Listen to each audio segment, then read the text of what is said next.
Good evening and welcome. I'm Pastor Burke Owens, and this is the Mystical Sufi Salon Poetry and Music series.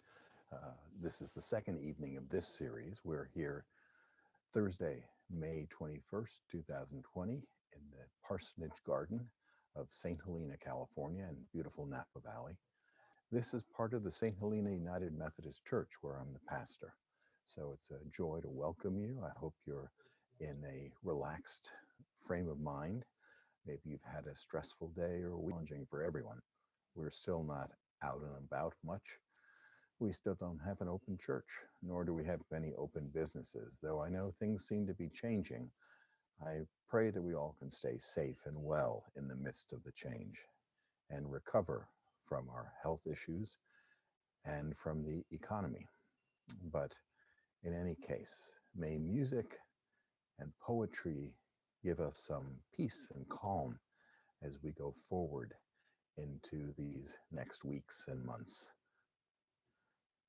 Hafiz was a very special poet, one of the great poets of the Persian mystical period. He lived in Iran in the 13th and 14th centuries. He was raised in Shiraz, which is a particularly beautiful town in then Persia, now Iran, that is known as, among other things, the home of saints and poets and great beauty. It is a city of gardens also, from what I've heard, never having been there. But Hafiz is in some ways the national poet of Iran and one of the great poets of all of Islam. He wrote for a series of rulers at court, local rulers, as well as going out on his own. He was lost his dad at a very early age while still a child, and so had to go to work in a bakery, and later learned how to write through being involved in one of the small local schools of the time, and learned to write and do calligraphy so well that he became known for this and memorized, among other things, the complete Quran so that he could recite at ease at any time or place. So he was both a writer, a calligrapher, a baker, a poet, a theologian, a philosopher, and a man who really plumbed the depths of the human heart and the human spirit, especially as they connect to God, to the eternal beloved that is behind all things, and yet is what makes us alive in the first place. So I want to start with one of Hafiz's poems. It's called Tripping Over Joy. What is the difference between your experience of existence and that of a saint? The saint knows that the spiritual path is a sublime just game with God, and that the beloved has just made a fantastic move. that the saint is now continually tripping over joy and bursting out in laughter and shouting, I surrender. Whereas, my dear, I am afraid you still think you have very many serious moves to make.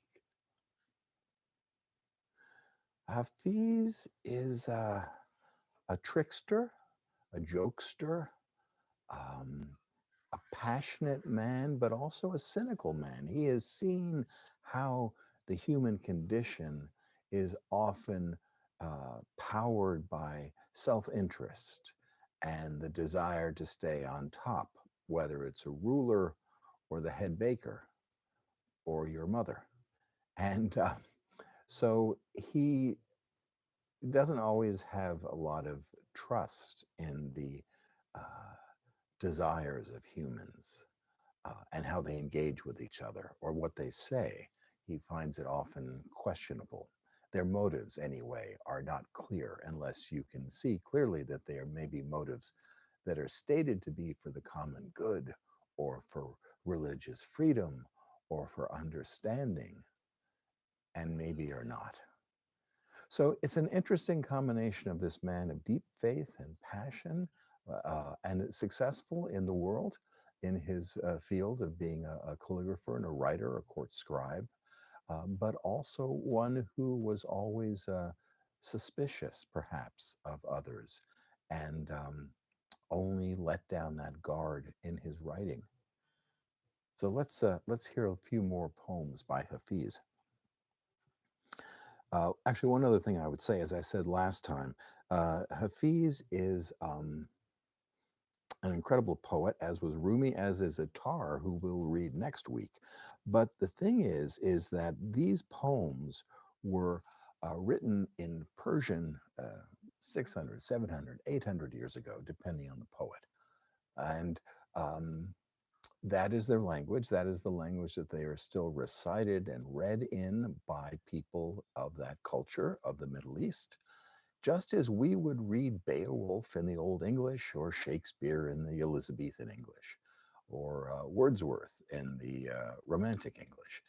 And so, as we would feel a sense of proprietary interest and concern about someone translating Shakespeare or Beowulf into another language, that it would be understandable and not lose its context, people at times in the Middle East, especially those who are literary or philosophical or spiritual, theological scholars, may have some doubt and question as to whether the versions that I'm reading are true, true to form.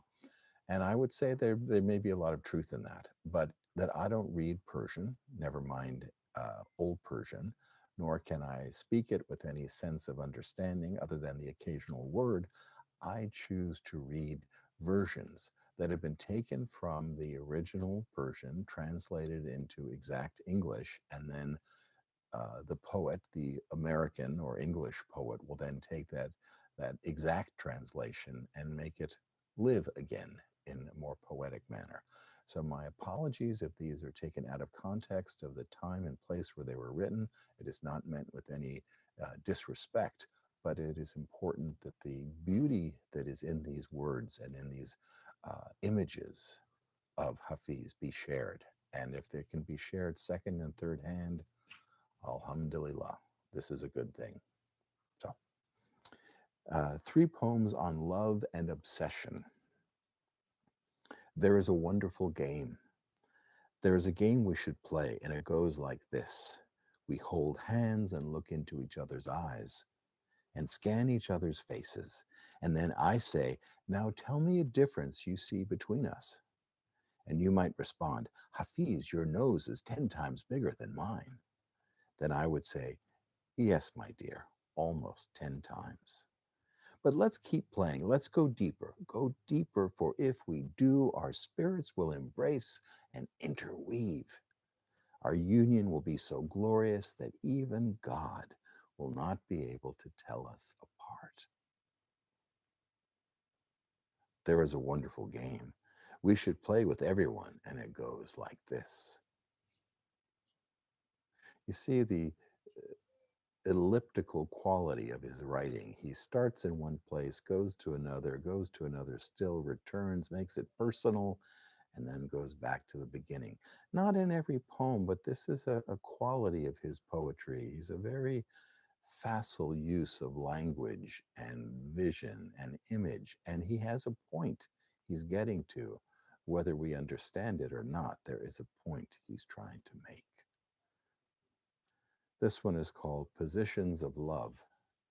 There are so many positions of love, each curve on a branch, the thousand ways your eyes can hold us, the infinite shapes each mind can draw, the spring orchestra of sense and sounds wafting through the air, the currents of light combusting like passionate lips, the revolution of the universe's skirt, whose folds contain other worlds, our every sigh that falls against his inconceivably close, omnipresent, divine body. The world as the body of God. The world, even the inanimate parts, the trees, the stones, the sea, the mountains, the deserts, are alive.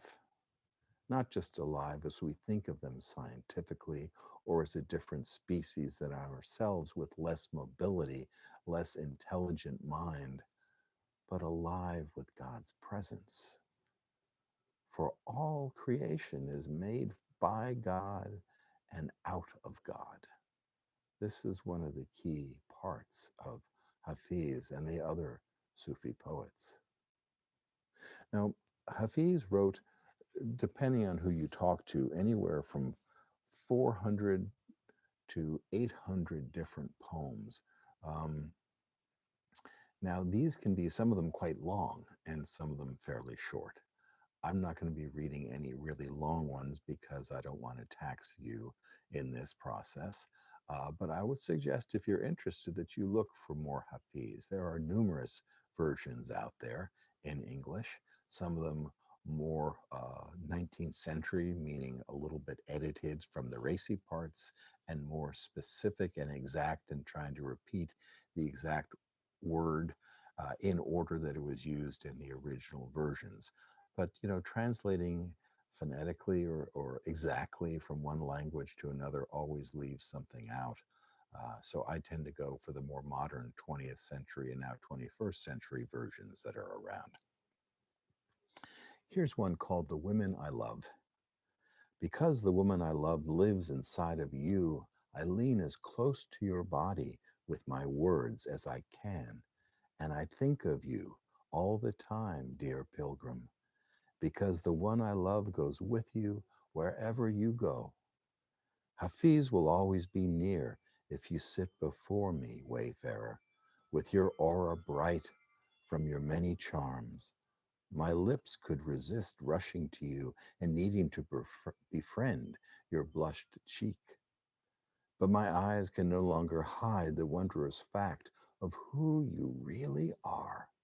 The beautiful one whom I adore has pitched his royal tent inside of you, so I will always lean my heart as close to your soul as I can. Once again, the idea that God is not only in and of everything, but that in particular, when we feel moved and connected with another being, we are seeing God in a way that speaks to us more specifically and more powerfully. The idea that maybe romantic love is only one aspect of love, that it's perhaps more the surface. And underneath, there's a longingly passionate love that goes on long after the fiery flames of our loins have died down. Dear God, only pucker at certain moments of one's life. No way. He, she, it is the wildest of us lovers. that God is beyond us in so many things, but just as much in love and passion, beyond our love and passion, because we are limited, temporary, a short lifespan to say the least. And God is eternal, contains everything, and is relentlessly alive. One regret that I'm determined not to have when I'm laying on my deathbed is that we did not kiss enough. Particularly powerful in this time of COVID-19 sheltering in place. But that's a good one. Like those poems we've heard about, when I die, I don't want to think I didn't smell enough roses or pick enough flowers or take enough skateboard rides. I don't want to feel like I haven't lived fully. I don't want to feel like I haven't kissed you, my beloved, enough. I'm going to play you another piece of music now. And yeah, you'll find out.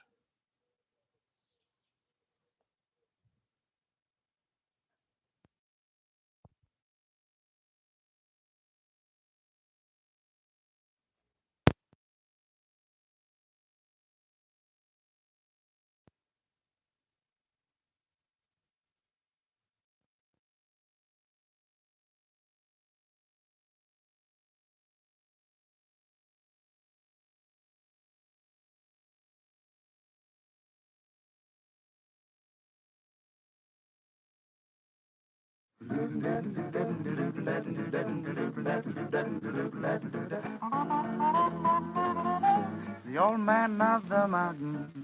He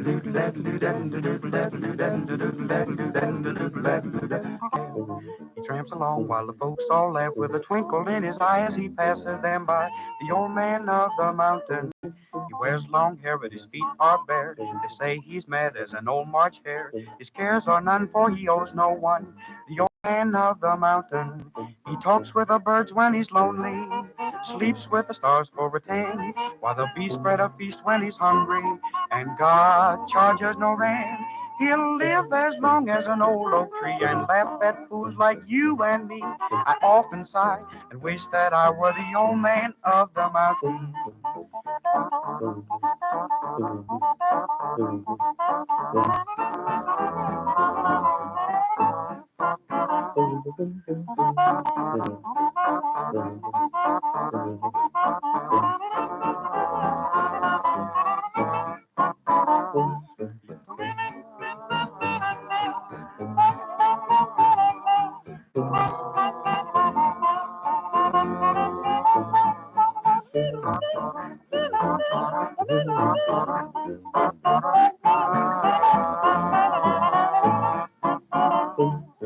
Long white beard, crooked down. Oh, baby, the old man of the mountain. Dana, it did it, it did it, lightning, the old man of the mountain.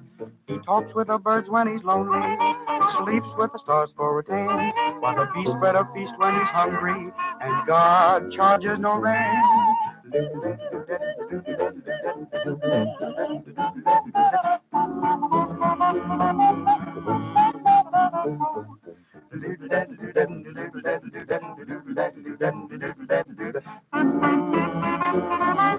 old man of the mountain.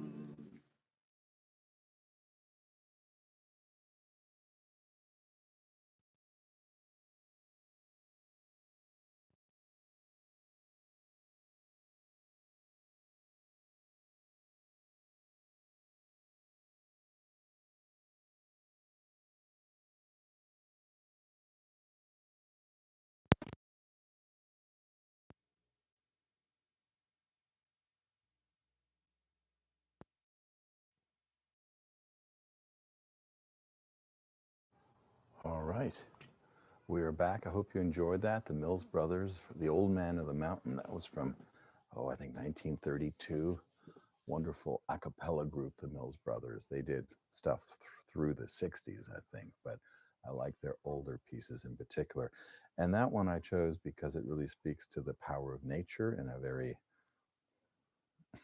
jazzy mode, I suppose, and how nature is as alive, if not more so, than we are, and has so much to offer, and the power of God within nature. All right, I'm going to read another poem from Hafiz now. It's called Hair Disheveled, Smiling Lips and Tipsy. Hair disheveled, smiling lips, sweating and tipsy, garment torn, singing a love song, glass in hand, picking a quarrel, chanting a spell. Yesterday at midnight she came and sat by my bed. She lowered her head to my ear and whispered, sad voiced, my old lover, are you asleep? The lover for whom such a seductive drink is poured is an unbeliever of love if he does not worship wine. Come on, hermit, do not blame those who drink to the dregs.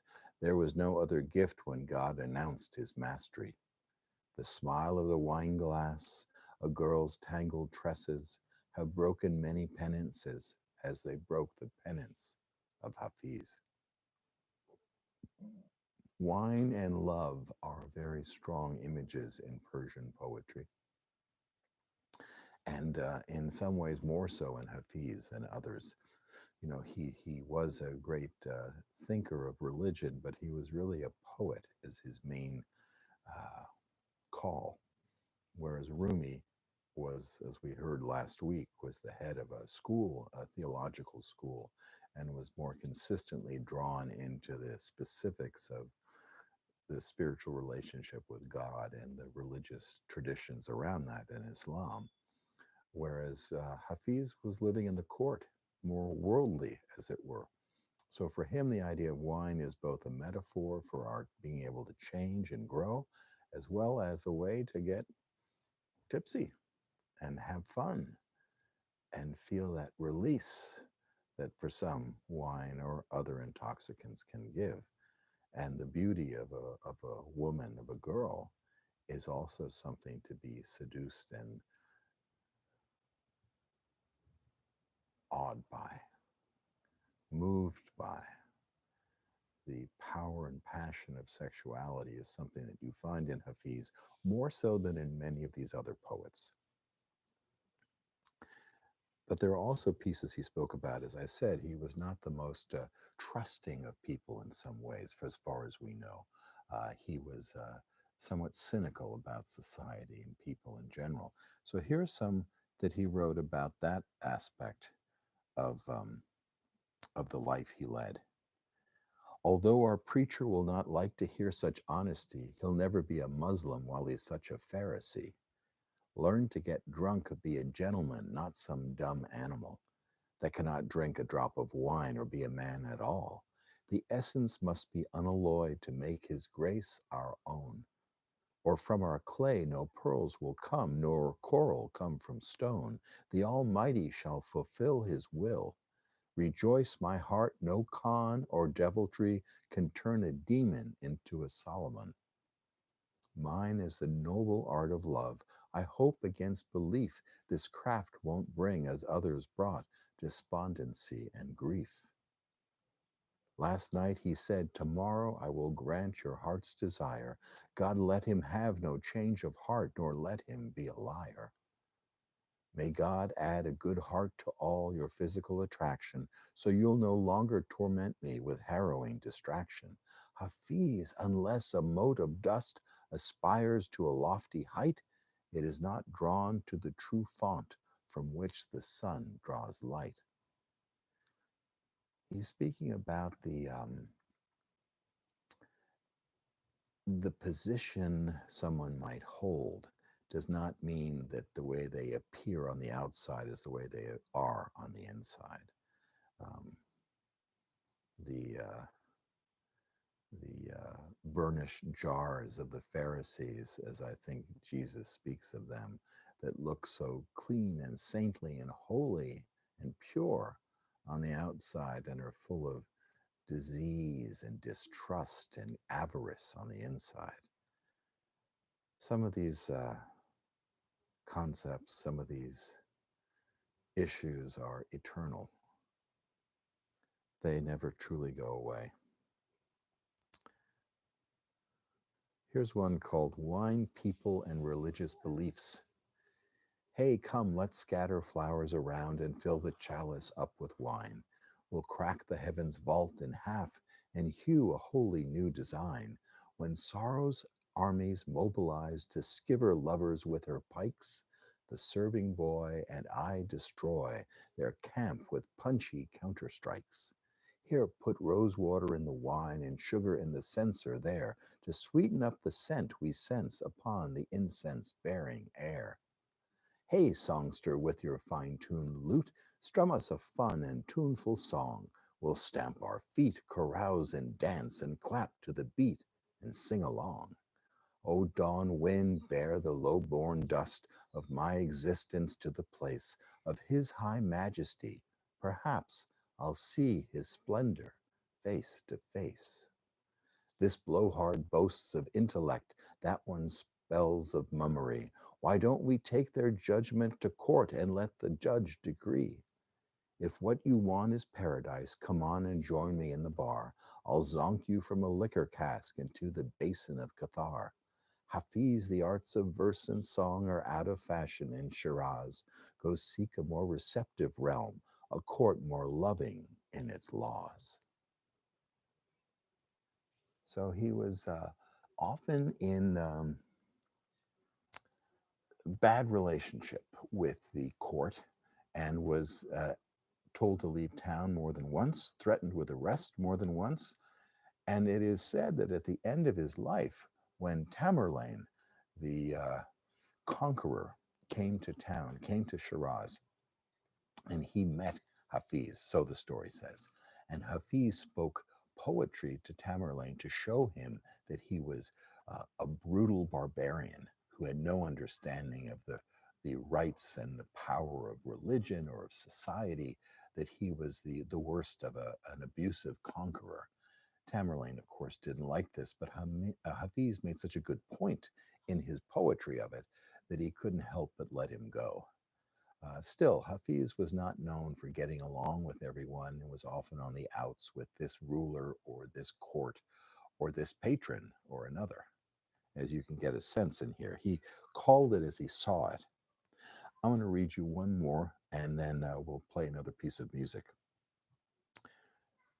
With last night's wine still singing in my head, I sought the tavern at the break of day. Though half the world was still asleep in bed, the harp and flute were up and in full swing, and a most pleasant morning sound made they. Already was the wine cup on the wing. Reason, said I, 'tis past the time to start, if you would reach your daily destination, the holy city of intoxication. So did I pack him off, and he depart with a stout flask for a fellow traveler. Left to myself, the tavern wench I spied, and sought to win her love by speaking fair. Alas, she turned upon me, scornful eyed, and mocked my foolish hopes of winning her. Said she, her arching eyebrows like a bow, you the mark for all the shafts from evil tongues? Thou shalt not round my middle clasp me so, like my good girdle, not for all thy songs. So long as thou in all created things seest but thyself the centre and the end, go spread thy dainty nets for other wings. Too high the simurg's nest for thee, my friend. Then took I shelter from that stormy sea in the good ark of wine. Yet woe is me, Saki and comrade and minstrel by all turns. She is of maidens the compendium, who my poor heart in such a fashion spurns. Self, Hafiz, self, that thou must overcome. Hearken the wisdom of the tavern daughter. Vain little baggage, well upon my word, thou fairy figment made of clay and water, as busy with thy beauty as a bird. Well, Hafiz, life's a riddle. Give it up. There is no answer to it but this cup. Mm, beautiful stuff. Beautiful stuff.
All right.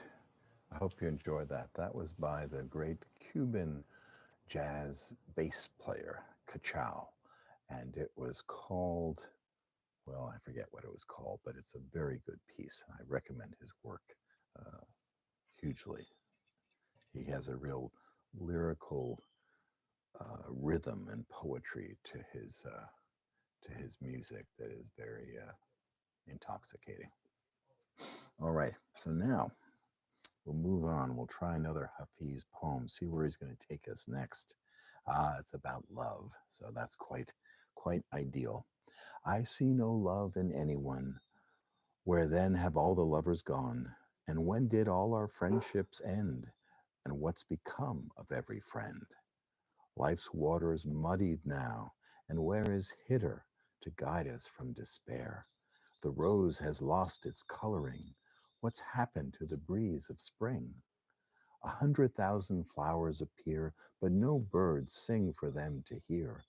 Thousands of nightingales are done, and where are they now? Why don't they come?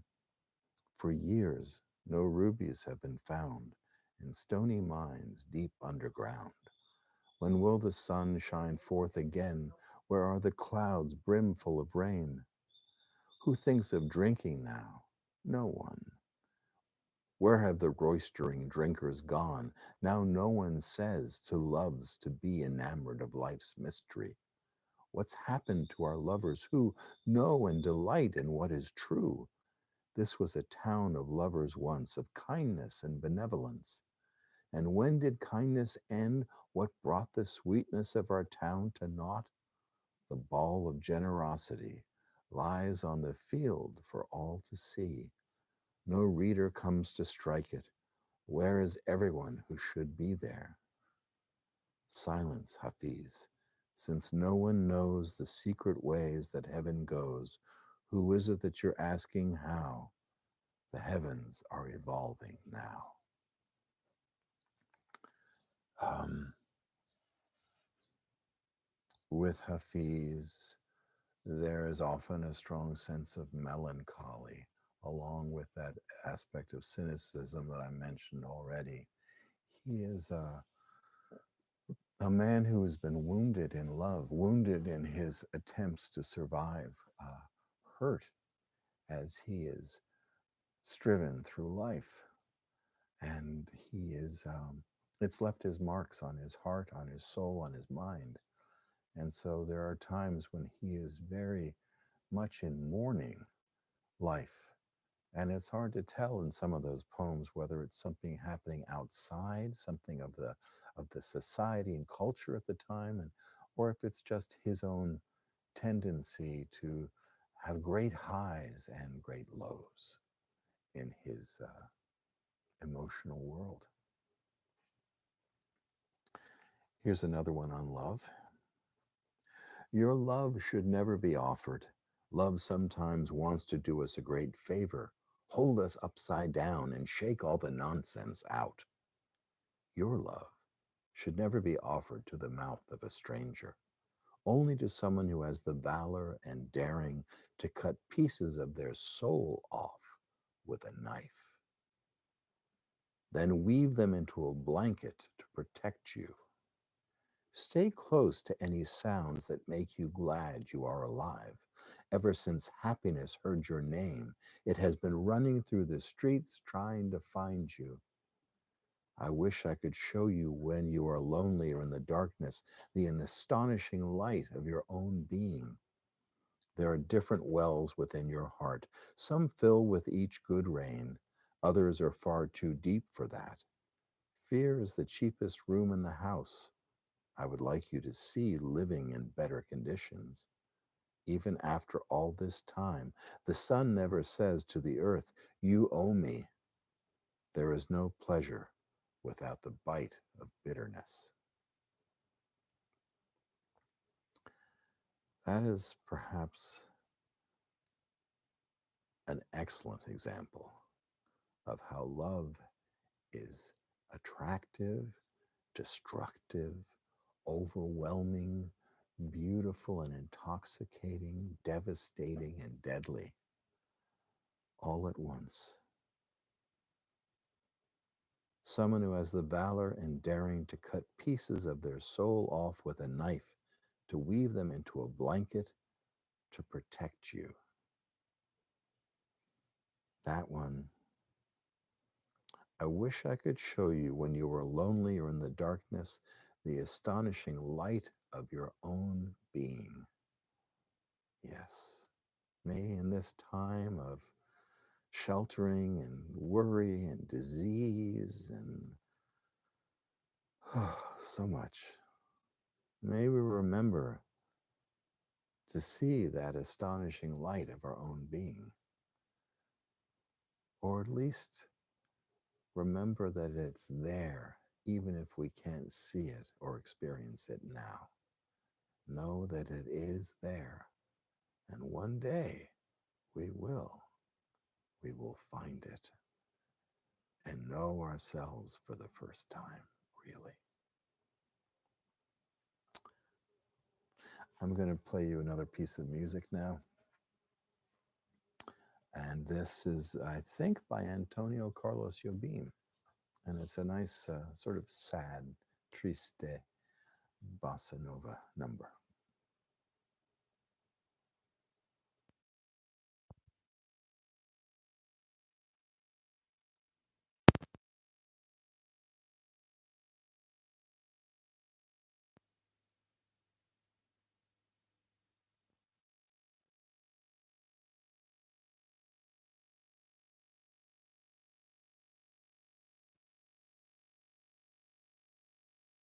Minha bem-amada,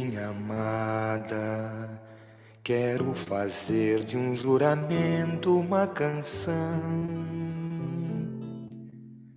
Eu prometo por toda a minha vida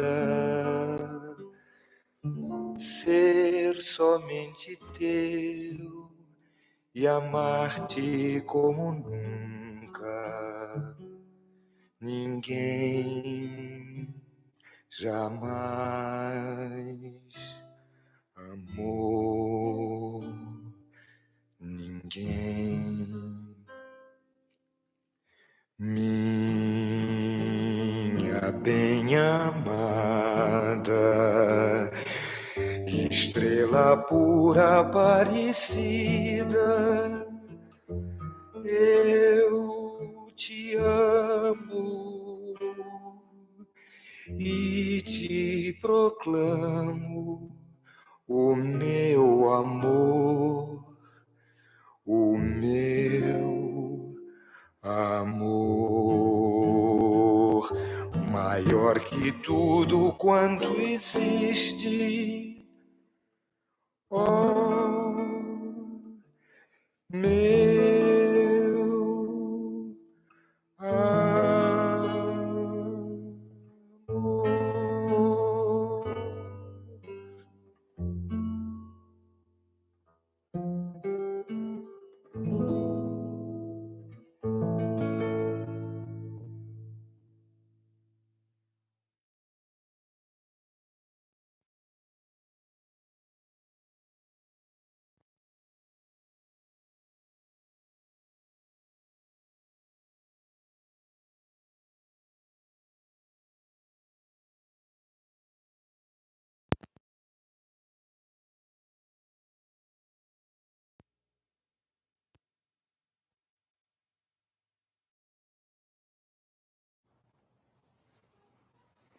All right. Now, here are some poems from Hafiz about connection and understanding. We've heard about love, we've heard about his frustrations, we've heard about God's appearance in the world to some degree, but let's hear about perfect equanimity. Look how a mirror will reflect with perfect equanimity all actions before it. There is no act in this world that will ever cause the mirror to look away. There is no act in this world that will ever make the mirror say no. The mirror, like perfect love, will just keep giving of itself to all before it. How did the mirror ever get like that? So polite, so grand, so compassionate. It watched God. Yes, the mirror remembers the beloved, looking into itself as the beloved shaped existence's heart and the mirror's soul. My eye has the nature of God. Hafiz looks upon all with perfect equanimity, as do my words, dear. My poems will never tell you no, because the mirror is not like that. And if God ever hits you with a don't, he has his fingers crossed. He is just fibbing for your own good. The mirror.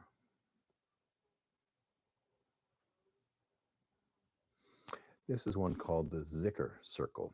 The zikr is a practice that Sufis do, some Sufis do, where they repeat the name of God again and again and again. It brings them into a state, a meditative or a trance like state. It brings them closer to the experience of the soulful spirit of God that lives within them and is around them, that is within us and is around us. So let's hear what he has to say. If love leads me to a musky, thick wine, it must be what I need, not some austere hypocrisy. If everyone in the world advised me against loving you, still I would. One lives in the zikr circle so that the round knot in the beloved's hair will be undone. The beautiful bride of the world approaches, but not to marry anyone. Watch. One bride leaves as another comes. the cypress, the tulip, a line of gowns. We are beggars here, but don't ask what we are begging for. Whatever it is shows in our faces. So I say to tease the beauty, my moon, if we kissed, could I endure the love? Hafiz, she laughed, kiss on, your lips won't stain the moon.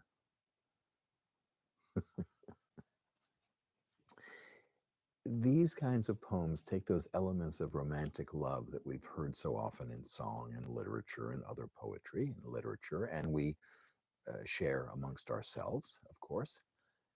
But it takes them to another place where the romance is not the romance with another person or another physical being in this world. The romance is with the divine as it appears in this world. This is the doorway that leads to love for all things, when we see that all things are worthy of love. Here's one called the sandalwood tree. The sandalwood tree shares its lovely scent with any who come near. God is like that. Does the tree ever think to itself, I'm not going to offer my fragrance to that man because of what he did last night? Or to that woman who neglected her child, or because of what we might have ever done? It is not the way of God to hoard. He is simply just there, emanating freely what he is. If we wish to grab a handful or fill the basket in the eye, don't hold back, have no reservations, take full advantage of his attributes, exploit his nature and that tender part of his soul.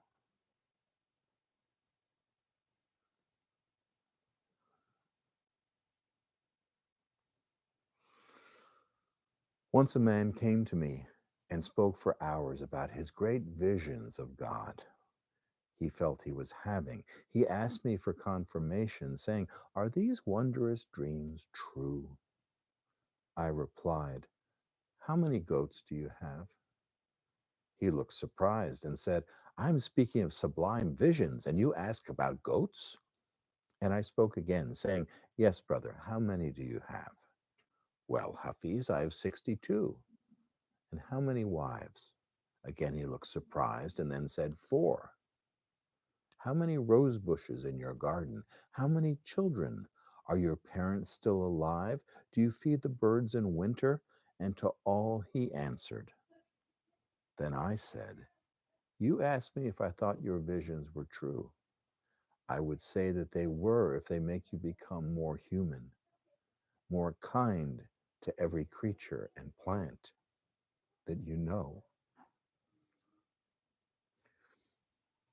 For some, it is very easy to get trapped in the ideas of what we would do or should do, or how God speaks to us, or how our conscience speaks to us, how we would change the world around us. And that's perhaps necessary, but is it making the world happier? Is it making life better for others? Or is it just feeding our ego, our spiritual ego, our mental ego, our physical ego? Our psyche can be a dangerous taskmaster. We need to watch it and not let ourselves get overblown, because then we can do damage to ourselves as well as to others. I'm going to play another piece of music now, and this is from, oh, wonderful, Intoxiqué from Charles Aznavour. Wonderful.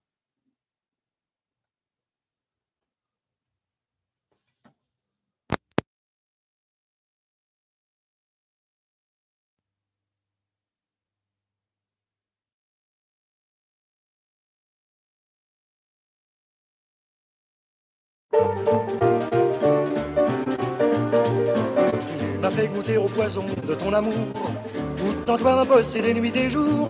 Pourtant lorsque j'ai cru toucher le paradis, sans espoir tu es parti. Tu Tu étais toute ma chance et toute ma joie. Tu étais mon espérance et ma foi, mais délaissant mon amour et brisant ma vie, sans espoir tu es parti. Ah, pourrais-je t'oublier? Je ne le crois pas, tu fais partie de moi-même. Comment cesser de t'aimer? Autant m'arracher ce cœur qui t'aime. Tu m'as fait goûter au poison de ton amour. Tout en toi m'a possédé nuit et jour. Pourtant lorsque j'ai cru toucher le paradis, sans cœur ni haine, sans remords ni peine, sans retour tu es parti. Et toutes mes nuits sont privées de sommeil, et mes jours sont trop longs, sans espoir de soleil. Je me sens perdu, entouré de passé, car le monde entier semble m'abandonner. C'est comme une drogue qui manque à ma joie. Je suis intoxiqué de toi, toi, toi, toi, toi. Tu m'as fait goûter au poison de ton amour. Tout en toi m'a possédé nuit et jour. Pourtant, lorsque j'ai cru toucher le paradis, sans espoir, tu es parti. Tu étais toute ma chance et toute ma joie. Tu étais mon espérance et ma foi. Mais délaissant mon amour et brisant ma vie, sans espoir, tu es parti. Ah, pourrais-je t'oublier? Je ne le crois pas, tu fais partie de moi-même. Comment cesser de t'aimer? Autant m'arracher ce cœur qui t'aime. Tu m'as fait goûter au poison de ton amour. Tout en toi m'a possédé nuit et jour. Pourtant lorsque j'ai cru toucher le paradis, sans cœur ni haine, sans remords ni peine, sans retour tu es parti.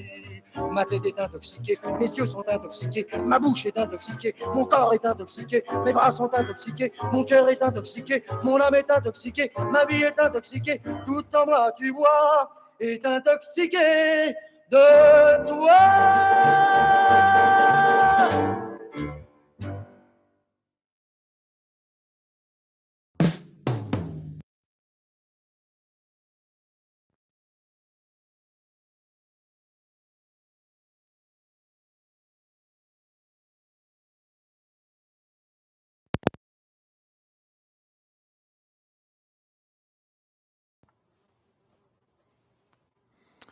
All right. We have two more poems for tonight from Hafiz. Next week, the same time, Thursday night, the 28th, I believe it is, at 7 p.m., we'll be reading from Fariduddin Attar, who predates both Hafiz and Rumi and was a model for both of them as well as for others in writing poetry, but also weaving together incredible stories. Um, Attar's great work is known as the Conference of the Birds. And so we will read from that, which tells a more specific story of birds who are searching for their king and have to go through great tracts of lands and countries to find their king. So I hope you'll join me for that one. But I have two more Hafiz poems, one of which is called The Wild Deer, about the struggles in this life and how we look to our religious life to support us and help us. And then a final one about God's purpose in this life for us and for creation. And then I'll close with a final piece of music by the American musician Beck. Um, I think it's called Lonesome Tears. And I'll play that through to the end. So that might take us past the hour, but listen as you like. But for now, let us hear The Wild Deer. Wild deer, my friend who traveled with me for years, how is it now with us crossing this vast plain separately? Where we're going has not changed, but without each other's company, the journey grows frightening. I keep asking everywhere, who can take the wild deer's place? Hitter? Hitter is the Islamic mysterious figure, like the green man who appears in the desert. Some compare him to Elijah, the Old Testament prophet. Is that guide of guides approaching? I hear footsteps, but he separated us before, turning joy to grief. Maybe he will change it back. This time of year, when God gives many gifts, the verse came to me from the Quran, where Muhammad cries out, "Don't leave me without children." One day, there was a rare spirit sitting beside the road, a traveler who was designated to reach the great Simurgh bird, walked by. Have you been given some sign that sends you this way? No one has known till now which way to go. The sun puts its bag of fire on one side of the scale. What have you found to balance with that? The traveler had no answer. Was it Hitter sitting beside the road asking, "Wait here until he comes again. Sit by this spring and weep, remembering those you've loved that have died. Say your sadness like a summer rain. Merge into the river made of such a tribute. Hold tight to the stem of the rose you've been given. Learn what such a friend is worth. Write that in the margin and memorize it." The strategy of this earth is to pull companions apart, but what I write here does not flow from anything material. This poetry mixes soul with mind. It's a seed held in music as in warm ground. The fragrance you take in, listening, comes from a peaceful presence, not the wild deer who left me here alone. Once again, that sadness and melancholy and yet vision that is vast of how God works in the world and of how we are constantly learning and evolving and changing in spite of ourselves. So for my final reading tonight, we have one that we're calling, "I have come into this world to see this."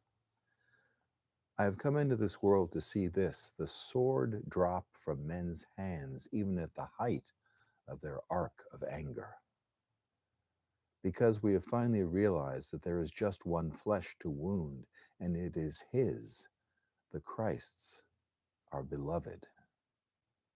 I have come into the world to see this. All creatures hold hands as we pass through this miraculous existence.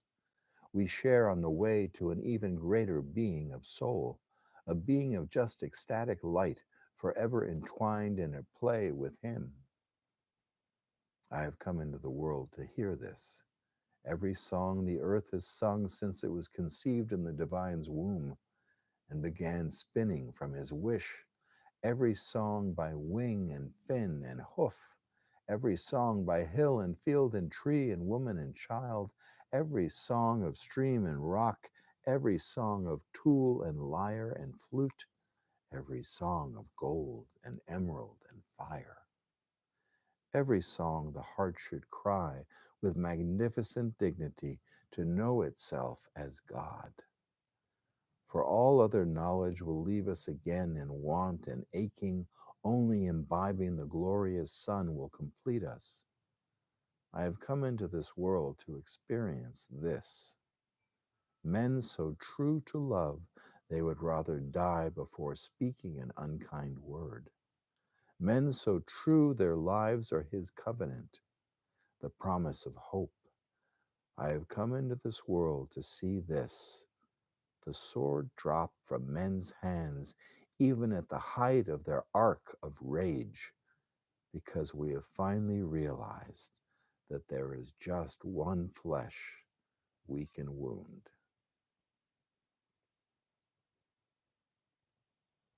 Thank you for joining us tonight. I hope to see you again, and God bless you till then. I'll close now with the Beck piece I told you about.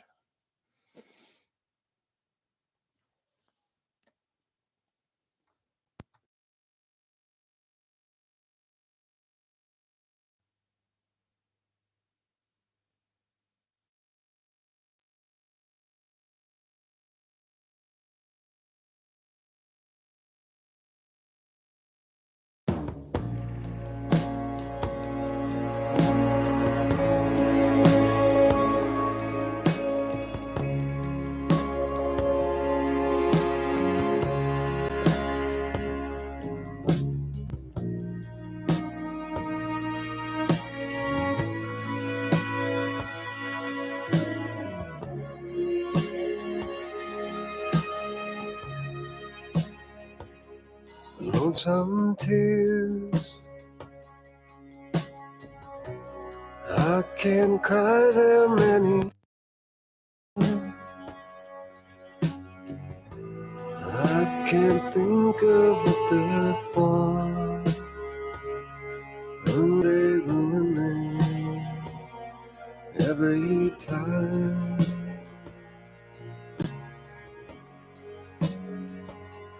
But I'll try.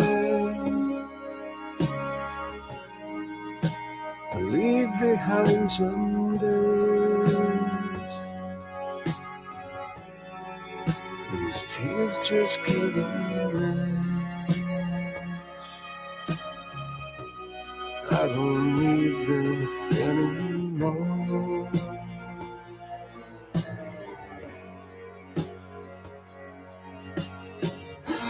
How could this love never turn in, never turn inside? How could this love never change it, never change the way I feel?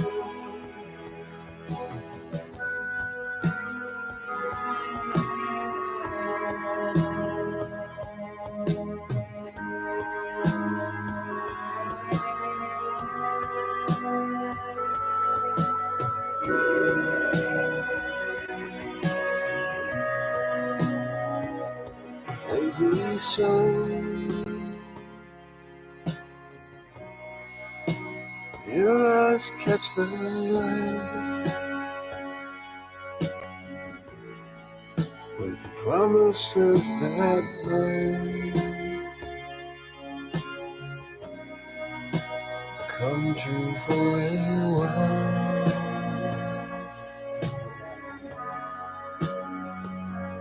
Hello,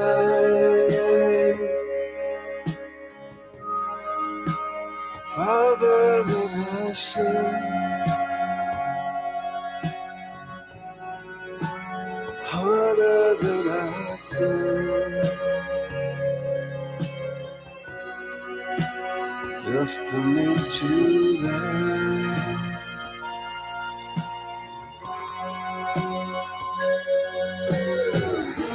How could this love never turn in, never turn inside on me?